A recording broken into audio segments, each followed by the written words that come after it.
In today's video, I will walk you through how to add MACD indicator on MetaTrader 5. First, make sure you have MetaTrader 5 open and that you're looking at a chart. Any chart and any time frame will work for this process. Once your chart is visible, move your mouse to the top of the platform and locate the main menu bar. From there, look for the option labeled Insert and click on it. This is where MetaTrader 5 keeps the tools and indicators that you can add to your current chart. After clicking Insert, a drop-down menu will appear. In that menu, find Indicators and move your mouse over it.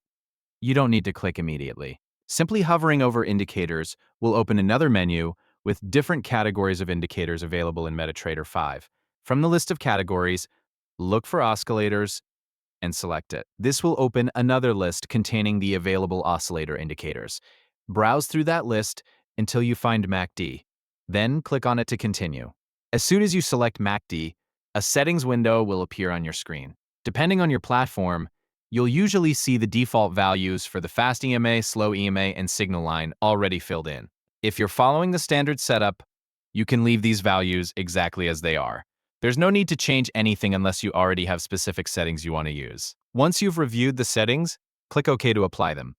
MetaTrader 5 will immediately add the MACD indicator to your chart. Instead of appearing directly on the price chart, it will open in a separate panel underneath it. This panel will display the MACD histogram along with the signal line. Take a moment to confirm that the indicator has been added successfully.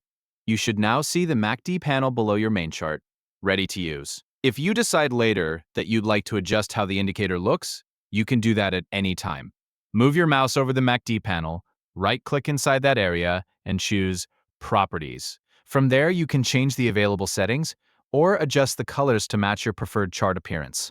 When you've finished making any changes, confirm them to apply the updated settings. Thank you for watching. See you in the next video.